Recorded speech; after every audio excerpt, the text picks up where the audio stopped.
My name is Tony Earl, and I'll be providing a film critique for Ben Sattler's term paper, Rough Draft, that is on neo Marxism, and the film that he studies along with it is Silver Linings Playbook.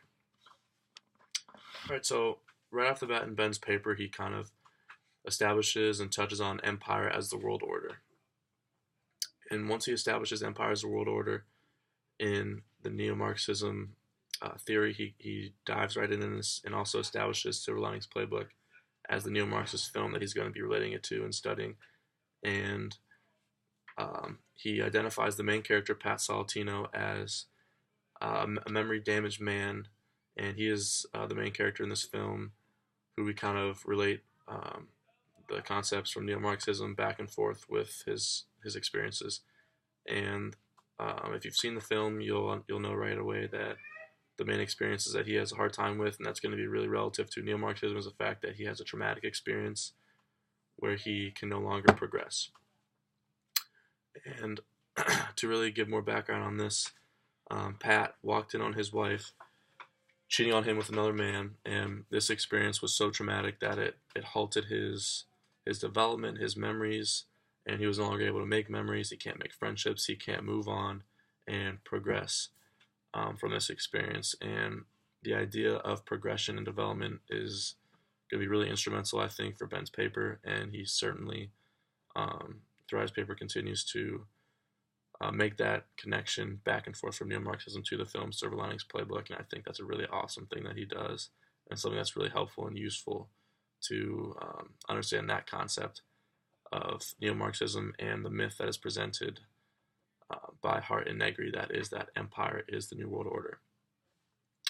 So if you take a look at Ben's paper, you'll see that once he establishes and just touches on the main character in the film and what his issues are and how it's going to be relative to neo-Marxism, he'll talk a little bit about neo-Marxism and where it comes from. So neo-Marxism, according to Ben, is that it comes from a Marxist foundation and is centered on class structure. That is the Marxist foundation, and how Marxism is all about the issues of capitalism and unfair sharing of wealth, and why communism is the future world order. And these things you'll be able to see in Karl Marx's, who is the one who came up with Marxism. You'll be able to see it in Karl Marx's form of literature, that is the Communist Manifesto. And neo-Marxism kind of plays off these foundations of order that are in Marxism, but it establishes the empire as the world order. So what is the empire? Some things that we'll take away from Ben's paper are that the empire is a system of world order that everyone adheres to. And some things that Weber kind of talks about that I think Ben could do a really great job of also implementing in his paper is what a little bit more about what empire is and what it isn't, because it gets really confusing at times. Because really, empire is this it's this thing that everyone adheres to and that has power over everyone, and it kind of facilitates all kinds of different exchanges throughout the world. But it is actually not something that you can identify right off the bat and something that you can see like it would be a tangible government or anything like that. And something I think Ben could talk about a little bit more in his paper would be that just even the chart that you look at in Weber's reading is some things what it is and what it isn't, to kind of give you a foundation so you can wrap your head around it as you read this term paper.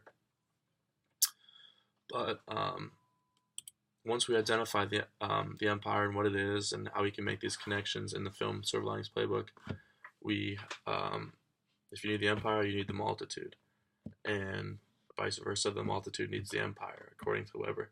And Ben really does a great job of identifying what characters, what experiences, and what fundamentals of the film are going to be relative to neo-Marxism and the empire and the multitude and everything about that whole myth that's provided by Hart and Negri. And so it's easy to see how Pat is going to be symbolic and very attachable to the multitude. And the multitude really has no interest and does not have the opportunity to progress because of the empire. And the same thing goes for Pat. Pat can't progress. Pat can't move forward and develop relationships and experiences and memories because of this traumatic experience he's had. So Nikki, on the other hand, um, has progressed, and she's kind of moved forward, and she's left him, and that is why Pat is having such a hard time, because he has this main goal hanging over his head that he wants to get her back in his life. And it's just, that's a good thing that Ben introduces and Ben kind of talks about and establishes, because it shows, it just again harps on the fact that Pat is kind of stuck where he is, and he is still every day kind of hanging on to that experience, and he's still hurt by it and pained by it, and he refuses to actually befriend a girl named Tiffany, who he meets in or who he meets throughout a psych ward. And Tiffany is really important here because she represents a lot of different things that are relevant to the Empire and the Multitude, and the idea of um, the revolt and the rebellion and the uprising against the Empire. Because, for one, Tiffany sees and understands that Pat is not progressing according to Ben.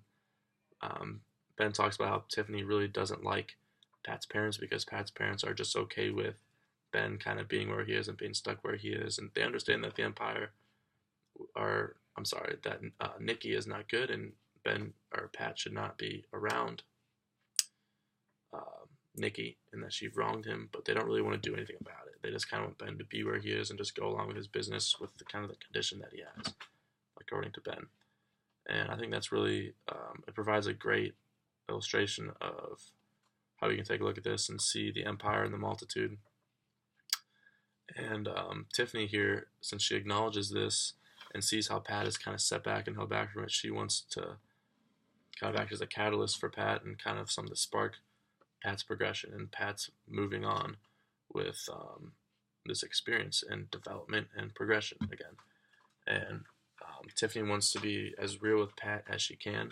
That's something that Ben really talks about, and how she's going to try and do everything she can to help Pat get over this traumatic experience and overcome this. So she is going to be really symbolic of the Multitude as well, and also the rebellion against the Empire, because that's something that is so instrumental about the Multitude. Is who they are because they identify with one another and are uprising against the Empire, and that is this non-place, according to Weber, this thing that kind of facilitates and oversees all kinds of exchanges throughout the world.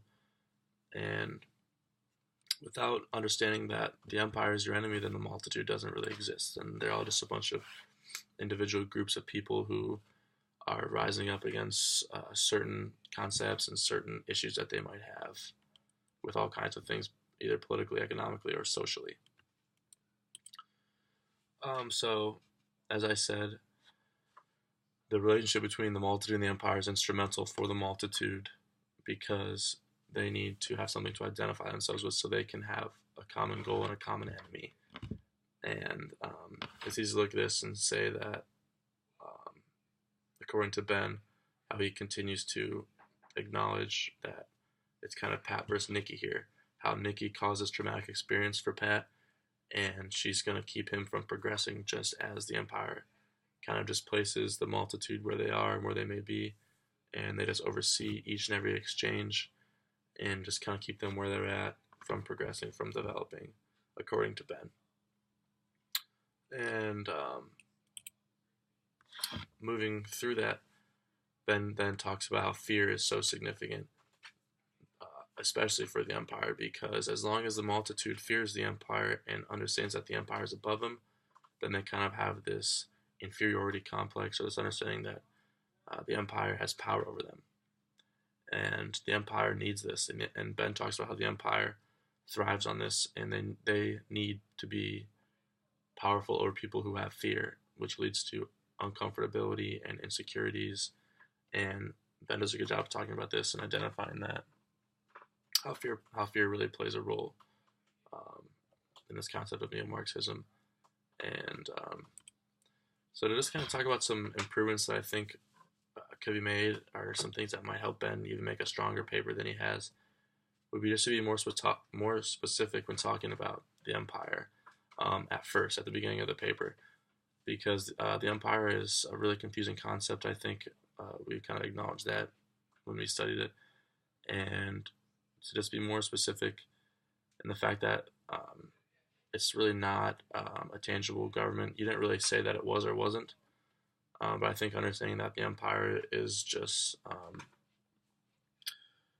um, this virtual center, according to Weber, and a single logic of rule, something that's just kind of unconscious for people all around the world and all throughout their everyday lives and their exchanges politically, socially, and economically, whether it be by nation states or individuals.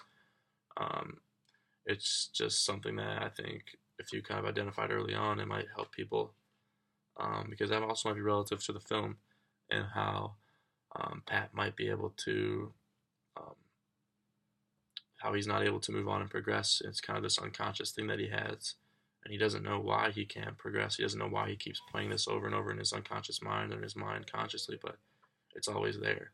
And that might be something that could be strong to relate to and kind of to touch on in your paper. And one thing that I think is also really, really instrumental and important about the Empire is how Hart and Egger presented as the myth to address anarchy and the lack of an actual world government, and that there is no need for world government because of the Empire, and because the Empire um, serves as the world order, and how it really has um, control over, and it really, like I said, facilitates all kinds of exchanges. I think that might be valuable because that's kind of the fundamentals and the foundation of Hart and Egger's myth.